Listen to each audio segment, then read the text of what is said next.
അദ്ദേഹം നല്ലൊരു ഭക്തനാവട്ടെ എന്നുള്ളതാണ് ഞങ്ങളെയും പ്രാർത്ഥന. അദ്ദേഹം ഒരു ശബരിമല ഭക്തനാണെങ്കിൽ ഒരു കപട കമ്മ്യൂണിസ്റ്റാണ് പിണറായി വിജയൻ എന്ന് നിസ്സംശയം പറയാൻ സാധിക്കും. ഒരു യഥാർത്ഥ കമ്മ്യൂണിസ്റ്റിന് യഥാർത്ഥ അയ്യപ്പ ഭക്തനാകാൻ പറ്റില്ല, യഥാർത്ഥ അയ്യപ്പ ഭക്തന് കമ്മ്യൂണിസ്റ്റ് ആകാനും പറ്റില്ല എന്നുള്ളതാണ് ഞങ്ങളുടെ കാഴ്ചപ്പാട്.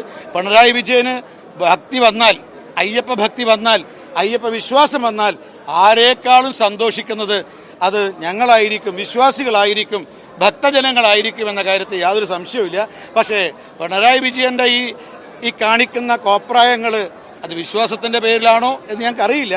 ഏതായാലും വെള്ളാപ്പള്ളിയുടെ പ്രസ്താവനയെ ഞങ്ങൾ സ്വാഗതം ചെയ്യുകയാണ്. കാരണം അദ്ദേഹം ഭാവാത്മകമായിട്ടാണ് ഇത് കണ്ടിട്ടുള്ളത് എന്നാണ് സൂചിപ്പിക്കുന്നത്.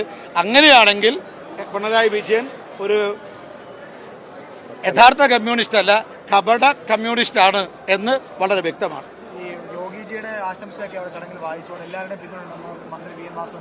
ഒരു കാര്യം കൂടി സൂചിപ്പിക്കാൻ ആഗ്രഹിക്കുന്നത്, എനിക്ക് മാധ്യമപ്രതിനിധികളാണ്, അവിടെ പമ്പയിൽ പങ്കെടുത്ത മാധ്യമപ്രതിനിധികളാണ് ആ സമ്മേളനം റിപ്പോർട്ട് ചെയ്തിട്ട് ഞങ്ങളൊക്കെ കാണിച്ചത്.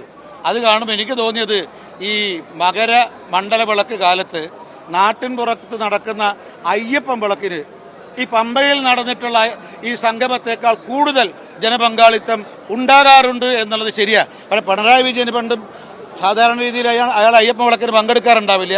പങ്കെടുക്കുന്ന ഞാൻ വിശ്വാസികളെ സംബന്ധിച്ച് നോക്കുമ്പോൾ ഇതിനേക്കാൾ വലിയ ജനപങ്കാളിത്തം അയ്യപ്പൻ വിളക്കിന് ഉണ്ടാകാറുണ്ട് നാട്ടിൻ പുറത്ത് നടക്കുന്നത്. പിന്നെ മറ്റൊന്നെന്താ സൂചിപ്പിച്ചത്, യോഗിയുടെ സാധാരണ മുഖ്യമന്ത്രിമാർ ക്ഷണിക്കാറുണ്ട്. ഇനി അദ്ദേഹത്തിൻ്റെ ഓഫീസാണോ ഈ സന്ദേശം കൊടുത്തതിൽ ഞങ്ങൾ അതിനെക്കുറിച്ച് പരിശോധിക്കുന്നുണ്ട്. ഞങ്ങൾ അതിനെക്കുറിച്ച് ആധികാരികമായ അഭിപ്രായം ഞങ്ങൾ പിന്നീട് വ്യക്തമാക്കുന്നതാണ്.